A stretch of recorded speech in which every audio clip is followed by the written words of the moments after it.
देखिए property number 8 हो गई थी डिटरमिनेंट की। अब करते हैं प्रॉपर्टी नंबर 9। 9 में क्या कहता है,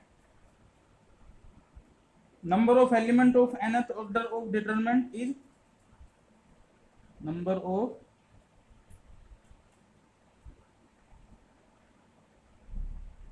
elements of nth order determinant क्या हो जाएगा, n स्क्वायर हो जाएगा।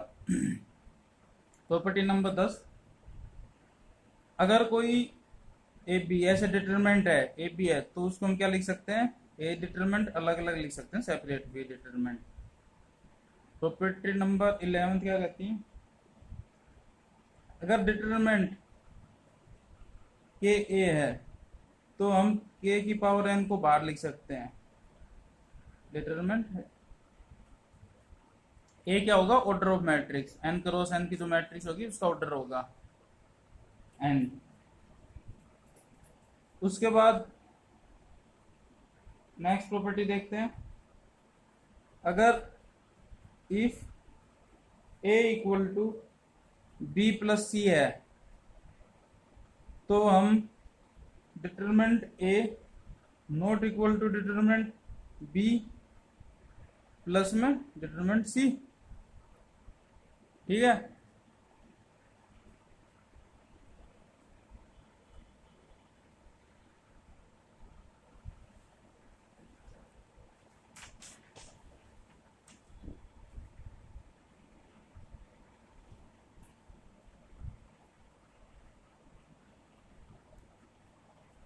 Next 13,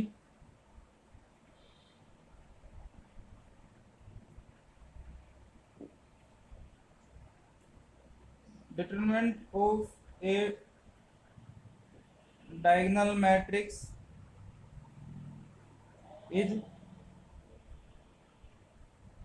product of its diagonal matrix।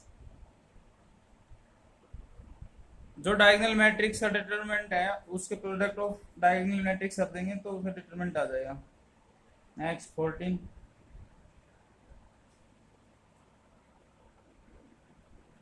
अगर A B equal to A C है then B equal to C कब ट्रू होगा, ये ट्रू होगा only where A determinant of A not equal to 0, ये तभी ट्रू हो सकता है। अगर डिटरमिनेंट ऑफ ए इनवर्स को हम कैसे लिख सकते हैं, A of determinant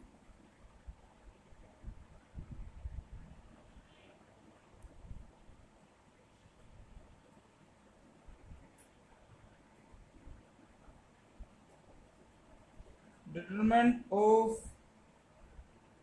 odd order skew matrix, skew symmetric matrix is always 0।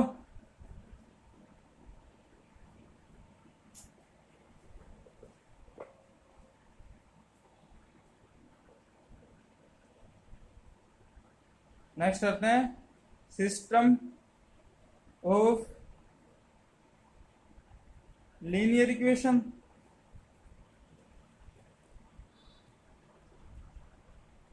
एक होमोजीनियस लीनियर इक्वेशन कंसीडर करेंगे, क्या हो जाएगी वो, a1x b1y c1z equal to 0, a2x b2y c2z 0, a3x b3y c3z equal to 0।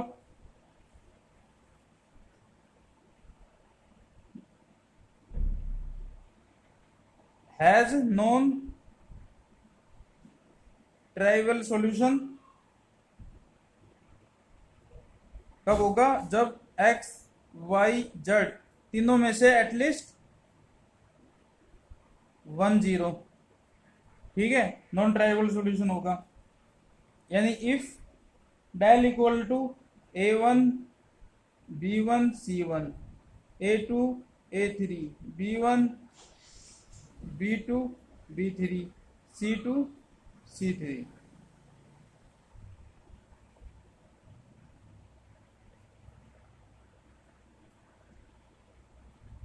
if del not equal to 0 then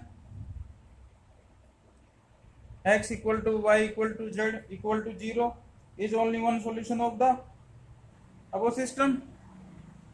ये क्या tribal solution है। Cramer rule देखिए,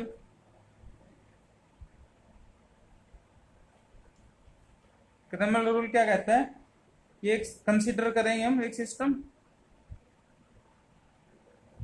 A1x प्लस B1y प्लस में C1z equal to D1, A2x B2y C2z equal to D2, A3x plus में B3y plus में C3z equal to D3। ये हमने consider कर दिया सिस्टम। अब देखते हैं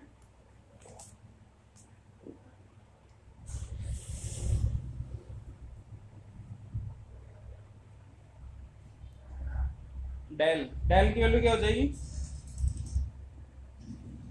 A1 B1 C1 A2 B2 C2 A3 B3 C3, ये होगा डेल। डेल वन क्या हो जाएगा, जो फर्स्ट है फर्स्ट कॉलम उसको रिप्लेस कर देंगे D1 D2 D3, ठीक है, और बाकी as it is B1 B2 B3 C1 C2 C3, ठीक है। इसी तरीके से डेल टू क्या हो जाएगा,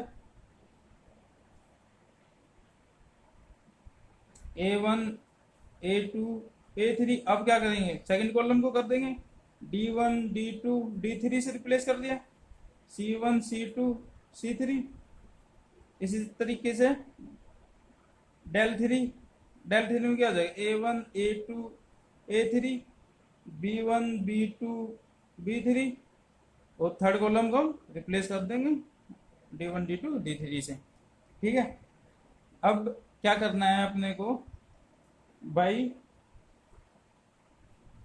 क्रैमर्स रूल, क्रैमर रूल से we have x equal to del one by del, y equal to del two by del and z equal to del three by del, ठीक है। ये सॉल्यूशन होगा इसका।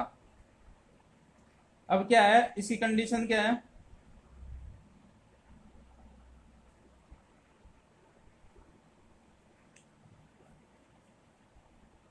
Case first,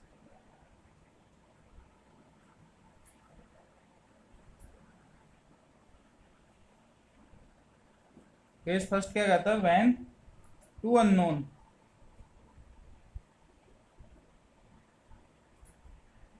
are given, जैसे x equal to del one by del and y equal to del two by del, तो क्या होगा, इसमें दो कंडीशन होगी। If del not equal to 0 then system क्या हो जाएगा, कंसिस्टेंट हो जाएगा एंड हैज यूनिक सॉल्यूशन, ठीक है।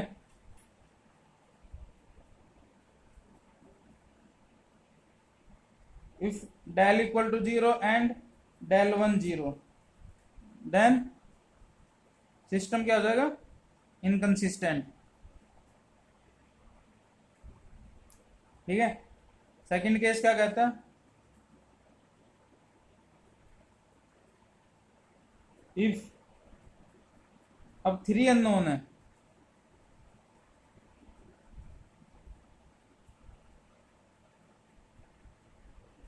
तो कंडीशन क्या होगी इसमें, पहली condition if del not equal to 0 तो यूनिक सॉल्यूशन। सेकंड कंडीशन क्या होगी, if del equal to 0 and at least del 1 del 2 and del 3 one of them is non zero, system क्या होगा, इनकंसिस्टेंट।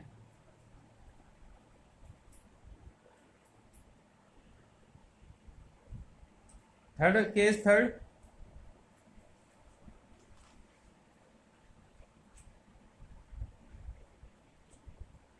क्या कहता है, if del equal to del 1 equal to del 2 equal to del 3 equal to 0, तो system क्या होगा, में और में नोट कंसिस्टेंट।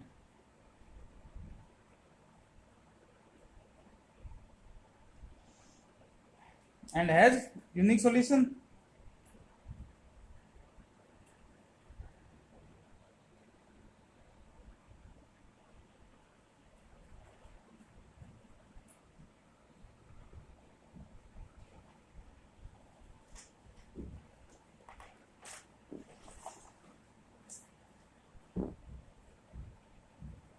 एक होता है साइक्लिक सॉल्यूशन, साइक्लिक डिटरमिनेंट।